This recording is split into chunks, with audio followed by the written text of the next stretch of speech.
The next two cases happened 8 miles apart during a 7-month period.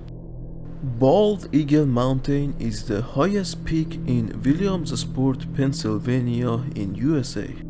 19 months old Joseph Prato lived with his family near the base of the mountain. At 12:30 p.m. of October 25, 1941, Joseph wandered off the residence and disappeared into the mountain area. There was lots of water and streams in this location with thick vegetations around. First night of the search was uneventful. On the next day, Joseph's brother and other searchers were 2 miles from the Prato's residence at the bottom of the mountain, where they saw Joseph lying on the ground not moving. They ran to the boy and saw him asleep at noon. The boy had his pants, shoes and socks removed even though the temperature had dropped to below 50 degrees. Joseph couldn't explain what happened to him because he was 19 months old. We will never know why and how he removed his clothes and traveled for 2 miles.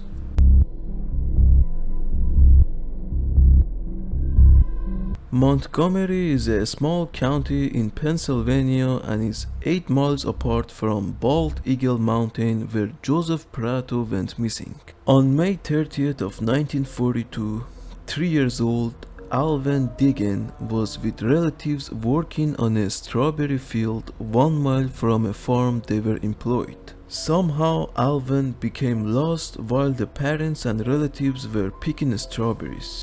A bit after he went missing, Civil Air Patrol, local police and sheriffs were in the area searching for the boy. Bloodhound dogs were in the area as well but couldn't pick up the scent or didn't want to follow. There was lots of poisonous snakes, so searchers were wearing snake boots to protect themselves. The police stated they killed 2 copperhead snakes while searching for the boy. 150 searchers were combing the area. After 2 days of not having any luck, 2 miles from where Alvin was last seen, searchers heard someone crying in a small pine grove. Mrs. June Reed walked into the grove and found Alvin sitting on the ground. He was completely naked.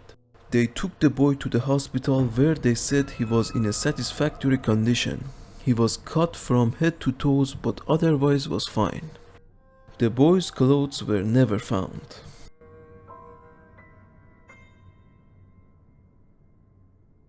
Malvin Nadel was a 61-year-old man who had a black belt in Taekwondo.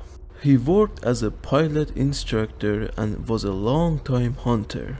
He operated a Pilot Fitness Plus near downtown Santa Fe, New Mexico. He was a hand-on owner and ran his own business. He was teaching lots of classes in the gym and long-time customers stated that the main reason they enjoyed the gym was because of the classes that Malvin taught. He had a wife who operated a daycare at home and a daughter who was fitness instructor and taught classes at Melvin's studio. The family really enjoyed their time together. Malvin had homeschooled her daughter until she went to community college. The family took lots of vacations in a regular basis. Malvin ran a jewelry before becoming a fitness instructor and always stayed healthy.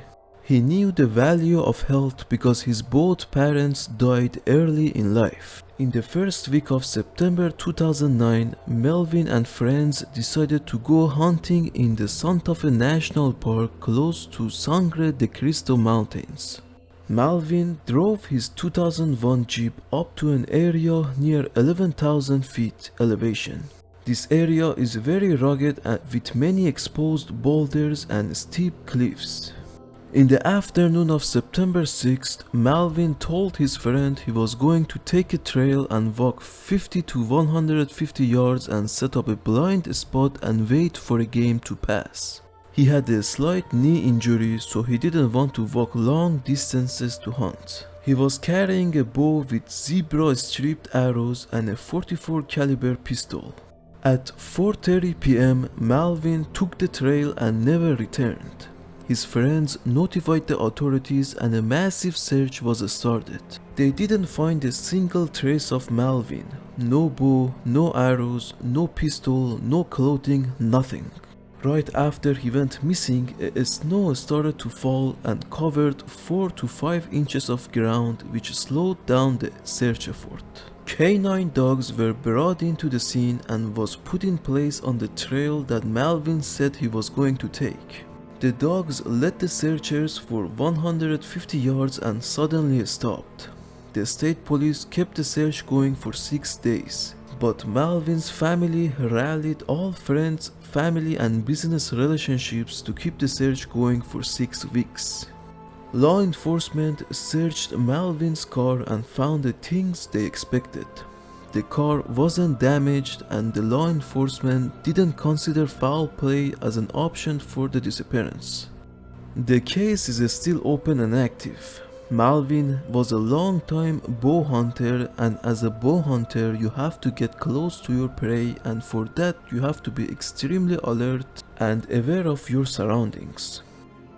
Maybe Melvin got too close to something or someone dangerous and that caused his disappearance. Canine dogs tracked Melvin's trail for 150 yards and stopped. What happened to the odor?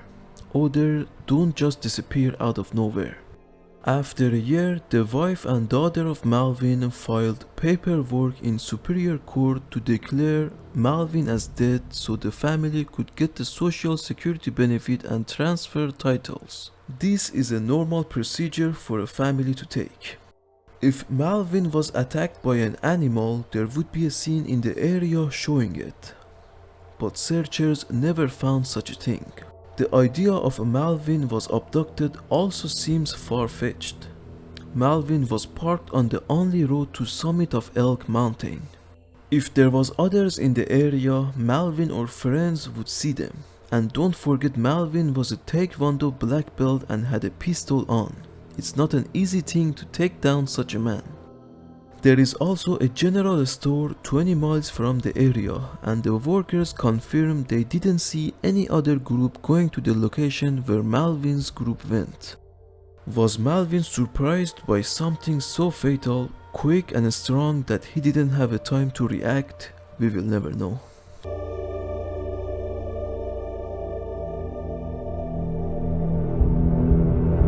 In July of 1919, Dancy family moved from Pittsburgh, Pennsylvania to Hamilton, New Jersey.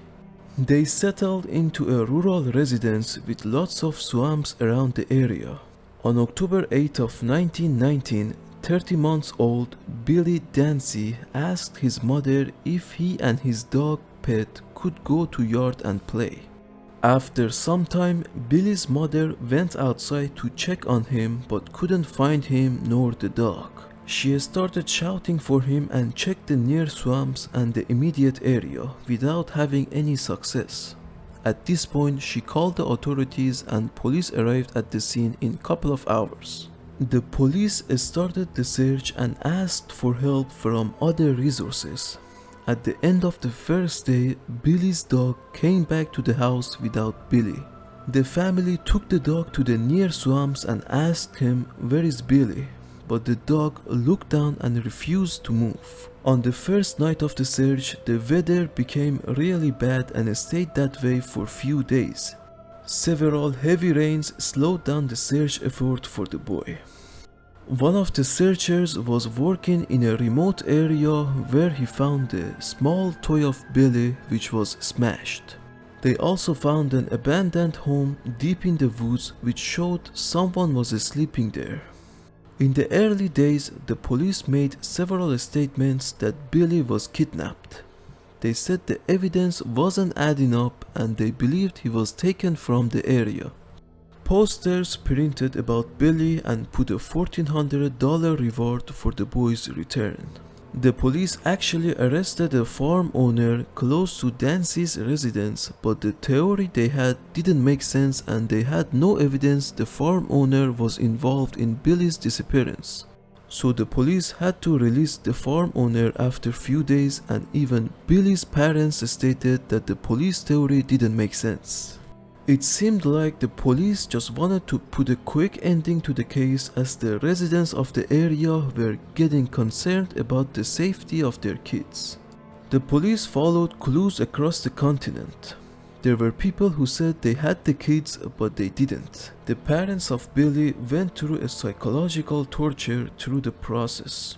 6 weeks after Billy disappeared, a hunter was deep in the swamps when he came across the body. He notified the police and they stated Billy's body was found. He was located in an area with 1 to 2 foot deep swamps in a very rough location. Police immediately stated Billy was kidnapped and dumped later at the location, as they didn't believe Billy could get there by his own power. He was found naked except for a shirt that he was wearing. Some of his clothes were found on the bushes near the body. There was no bones fracture found on the body, but the flesh was eaten off the bones. The bones were in a formation that made the authorities believe the body wasn't disturbed much from the time of his death. They also didn't find any blood in the area or on the clothes that were found. That means the clothes were removed before the animals started eating the flesh of the body. Detective Wilson stated he was certain the boy didn't get to the location where they found him by himself. There was no reason to force his way through thick vegetation and swamps to die where he was found. Another crucial clue that was found later was that the parents told the authorities that Billy couldn't undress his clothes by himself, and the parents always needed to help him with that. Also, the parents later stated Billy's dog received a head injury while playing with itself 10 days before Billy's disappearance. Maybe Billy's dog knew what really happened to the boy. Too bad he couldn't help.